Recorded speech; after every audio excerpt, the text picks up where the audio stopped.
Hello eternal light fellowship, praise the Lord. मैं आज इस ऐप के संग में एक और इम्पॉर्टेंट बात को शेयर करना चाहता हूं। मैं आपसे कहना चाहता हूं, जब चारों ओर मुश्किल है, परेशानी है, बीमारी है, समस्याएं हैं, लोग डरे हुए हैं, लोगों को मालूम नहीं क्या करे, किस ओर मुड़े, आपको और मुझको मालूम है कि हमें क्या करना चाहिए। प्रभु का वचन हमसे यूँ कहता है। मैं एक दो प्रोमिसेस बाइबल में से आपके लिए पढ़ना चाहता हूँ जो हमें बहुत हिम्मत देती है।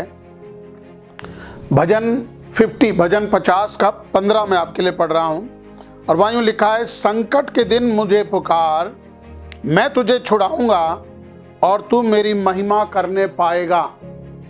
परमेश्वर का वचन ये कह रहा है, संकट के दिन प्रार्थना कर, मुझे पुकार और मैं तुझे छुड़ाकर, तुझे बचाकर, तुझे आगे ले आऊंगा जिससे तू मेरी महिमा करने पाएगा। तो मैं आज आपको उत्साहित करना चाहता हूं, जब आप घर में बैठे हैं, चारों ओर से लॉकडाउन है, सारे बिजनेस बंद हैं, सारी बातें हम देखते हैं बिल्कुल एक तरह से बंद हो गई हैं, स्टॉप हैं। ऐसे समय में आपको बंद नहीं होना है। आप घर में बैठकर आपस में एक दूसरे का मुंह देखते रहें, आपस में एक दूसरे से लड़ाई करते रहें, एक दूसरे के बारे में भला बुरा बोलते रहें। मैं देखता हूं बहुत सारे परिवारों के अंदर एक बड़ी समस्या इन दिनों है, और समस्या यह है कि हम ज़्यादा समय जब एक दूसरे के संग बिताते हैं, हमारे पास और कोई काम नहीं होता, इसलिए हम आपस में ही लड़ बैठते हैं। और इसलिए मैं आपको उत्साहित कर रहा हूं कि आप क्या करें, प्रार्थना करें, क्योंकि भजनकर्ता कहता है, संकट के दिन मैं क्या करूंगा, परमेश्वर को पुकारूंगा। या परमेश्वर कह रहा है, संकट के दिन तू मुझसे प्रार्थना कर, मुझे पुकार और मैं तुझे छुड़ाऊंगा। बहुत सारे वचन हैं जो हमें उत्साहित करते हैं, हमें हिम्मत देते हैं, बल प्रदान करते हैं। आपके लिए एक दो वचन और मैं पढ़ रहा हूँ। भजन 18 और उसके 18 के 3 वचन से मैं पढ़ रहा हूँ आपके लिए। वहीं लिखा है, मैं यहोवा जो स्तुति के योग्य है पुकारूंगा, इस प्रकार मैं अपने शत्रुओं से बचाया जाऊंगा। क्या कहता है, यहोवा, मैं यहोवा को जो स्तुति के योग्य है पुकारूंगा और इस प्रकार मैं अपने शत्रुओं से, समस्याओं से बचाया जाऊंगा। क्या, कैसे बचाए जाएंगे? प्रार्थना करने के द्वारा, पुकारने के द्वारा। दिल से पुकार उठें, एक आहा आपके अंदर से निकले, परमेश्वर ये समय है जब मैं तेरी महिमा करूं, क्योंकि लिखा है, मैं जब तुझे छुड़ाऊंगा तू मेरी महिमा करने पाएगा। तो आज आपके और मेरे लिए एक मौका है कि हम इस मौके को ले लें और परमेश्वर की महिमा को करें।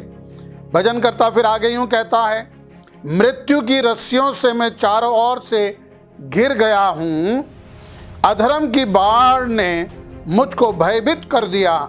पाताल की रस्सियां मेरे चारों ओर थी और मृत्यु के फंदे मुझ पर आ पड़े थे। मैंने अपने संकट में यहोवा को पुकारा। अभी भजनकर्ता अपना अनुभव बता रहा है कि चारों ओर मुझे मृत्यु ने घेर लिया था, मृत्यु की रस्सियों ने मुझे बांध लिया था, पाताल की रस्सियों से मैं बांधा गया था। मतलब चारों ओर मेरे समस्याएं। आज का जो वक्त है, ऐसे ही वक्त के बारे में यहाँ प्रभु का वचन कहता है। भजनकर्ता कहता है, उसके जीवन का अनुभव है कि मैं चारों ओर से समस्याओं से घिर गया था, लेकिन ऐसे समय में मैंने परमेश्वर यहोवा को पुकारा। और मैं आपको उत्साहित करता हूं मेरे मित्रों कि हमें परमेश्वर को पुकारने का समय आ गया है। ऐसे समय में हम और कुछ ना करें, केवल परमेश्वर को पुकारें, प्रार्थना में समय बिताएं, और अधिक प्रार्थना करें, और अधिक वचन को पढ़ें, एक दूसरे के बारे में भला बोलें, एक दूसरे को उत्साहित करें, एक दूसरे को फोन करके उनको उत्साहित करें, क्योंकि ये समय है जब हमें परमेश्वर को पुकारना है।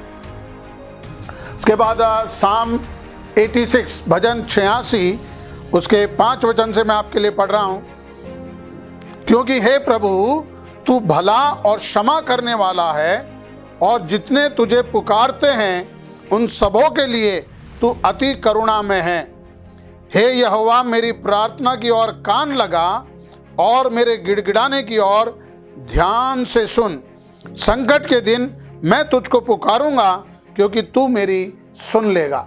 अभी भजनकर्ता बार बार ये कह रहा है, जब भी मेरे जीवन में समस्या आएगी, मुश्किलें आएंगी, बीमारियां आएंगी, चारों ओर से मरियां फैलेंगी, तूफान होगा, भूईडोल होगा और बाढ़ें आएंगी। मैं क्या करूंगा? मैं अपने परमेश्वर यहोवा को पुकारूंगा। मैं उसे पुकारूंगा क्योंकि उसके पास एक आशा है।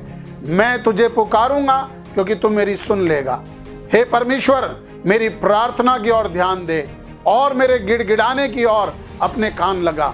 मैं आज आपको उत्साहित करूंगा मेरे मित्रों, मेरे भाइयों बहनों, अच्छे प्रभु के दासों, प्रभु की सेवा करने वालों, ये समय आ गया है जब हमें अपने घुटनों पर आने की ज़रूरत है।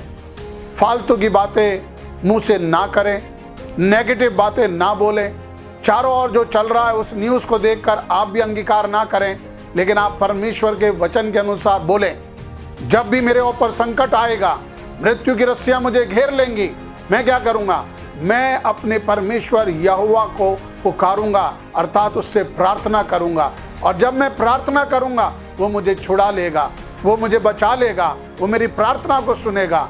ये प्रॉमिस परमेश्वर आपको और मुझको भी देता है। हमारे संकट के बीच में से हमें बचाने वाला, हमारे लिए रास्ता बनाने वाला, हमें छुड़ाने वाला, हमारी प्रार्थना को सुनकर हमारे मनोरथों को पूरा करने वाला परमेश्वर आज भी जीवित है। और वो कहता है, मैं तेरी प्रार्थना को सुनूंगा, मैं तुझे छुड़ाऊंगा और तुझे ऊंचा करूंगा ताकि तेरे द्वारा मेरी महिमा हो।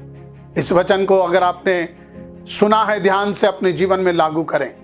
मैं आपसे कह रहा हूं, अभी ये समय नहीं है कि हम और फालतू बातों में डिस्कस करें, लेकिन ये समय आ गया है कि हम प्रार्थना में समय बिताएं। परमेश्वर इस वचन के द्वारा आपको आशीष दे और मेरी ये दुआ है कि आप अधिक समय प्रार्थना में बिता सकें। जब हम आप लोगों के लिए प्रार्थना कर रहे हैं, कलीसिया आपके लिए प्रार्थना कर रही है, सब लोग एक दूसरे के लिए प्रार्थना कर रहे हैं, मैं आपको भी उत्साहित करूंगा, दूसरों की प्रार्थना के ऊपर निर्भर ना होना। आपको भी प्रार्थना करना है, मुझको भी प्रार्थना करना है। काश इस वचन के द्वारा प्रभु आपको आशीष दे और आने वाले दिनों में आप और अधिक प्रार्थना करके प्रभु की महिमा करें, आपकी प्रार्थनाएं सुनी जाएं। धन्यवाद देना चाहते हैं, अगर ये वचन आपने सुना, आपको अच्छा लगा, अपने मित्रों रिश्तेदारों के संग इसको शेयर करें।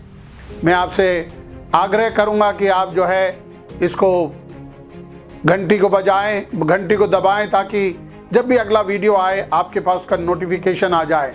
इसको सब्सक्राइब करें, इसको शेयर करें। God bless you. अगर आपके पास समय है, हमें कॉल करें, हमें मैसेज भेजें, व्यक्तिगत रूप से भी आप हमसे मिल सकते हैं। जो भी मदद हमसे होगी ज़रूर करेंगे। हम आपके लिए प्रार्थनाएं कर रहे हैं। परमेश्वर आपको आशीष दे।